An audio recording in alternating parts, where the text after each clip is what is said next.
in the future. So I want to share with you how we did from 2020 to 2022. That was kind of a blur for most of us, right? That was during COVID. So I just want to share with you from an asset standpoint, the credit union actually grew 25%. And let me put that in perspective. The average credit union grows about 3%. So we grew 25%. So that is tremendous, right? And that's actually without all of the volunteers who are putting the millions of dollars at the credit union. So, and then more importantly, our loan portfolio grew 80%. 80%, so that's pretty significant. Again, the average credit union grew in the last 3 years about 8%, we grew 80%. Now, it wasn't so hard in the sense that because when Jay and I started at the credit union really had a very low loan to asset ratio. I think we had like 16% on the book. So, you know, but I have to compliment the team. Kaori Suzuki, she's here. She's one of the ones that actually have done a great job, and also our car scout team helping putting all these money in the book.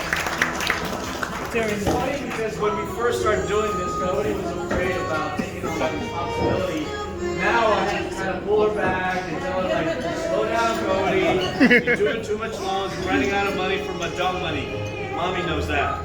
So, membership growth. Unfortunately, we only had 2% membership growth. However, from a product penetration, that has increased. That means the engagement from our existing member has increased. And I think that's really important. It's really great telling about how the member service representative and financial service representatives are doing a great job engaging all of our memberships. So I appreciate you guys doing that.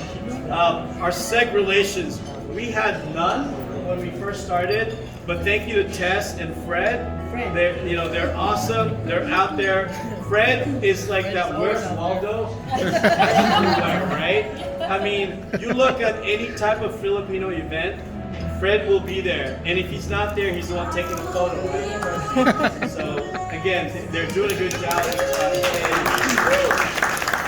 Our commitment to the community continue to stay strong.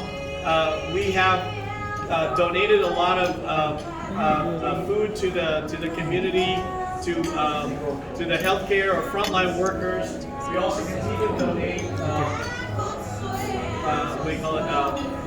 Canned goods, clothing, and toiletries to the homeless college students. For those of you who may not be aware, there's a lot of college students out there that are homeless. You know, because some of those folks that are coming from out of state, they transfer to California because they got scholarship. They got scholarship for their tuition, but they didn't get scholarship for their housing. And they thought their housing was going to be $200 for their room.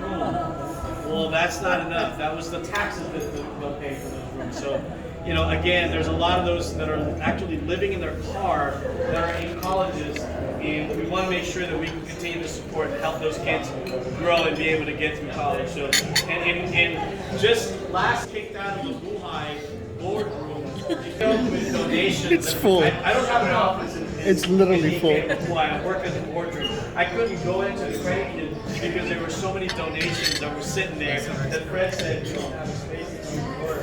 So thank goodness we're working from home. But that is a great feeling, and I think it's going back to our community. So that's amazing.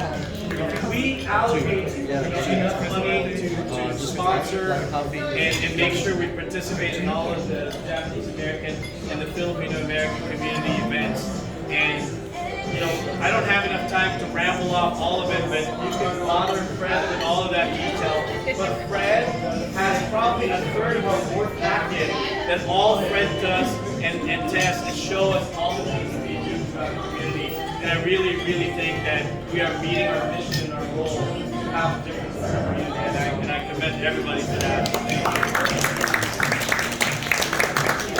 Our goal in 2023 and 24 to continue our asset growth, to continue our loan growth, but we do have to control our loan growth now because again, Cody and Jamie has gone wild with it, that we need to make sure that, you know, they don't go too much with that. Membership growth, clearly we need to have that. The one biggest project that we have today, that we're working on today is our core conversion that we will be converting in the first quarter of 2024.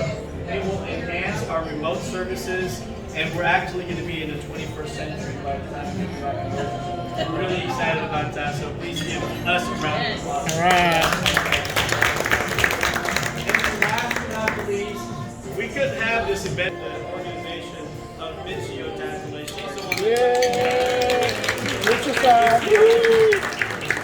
We also have a few employees that actually served their 5 years or 5th credit union.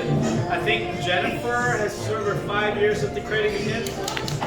Yeah, done. I can't remember now, but Mitchell, help me. I know Fred has also served his 5 years at the credit union. Do you have any 10 years? No? Okay. Well, we also have 15 years, and that's Michio. Yeah. Again, I want to thank you all for being here tonight. I really appreciate you making the time. I hope you had a great time. I know I had a great time. It had nothing to do with all the wine that I was drinking. I hope you enjoyed all the food that I prepared tonight. I woke up early this morning.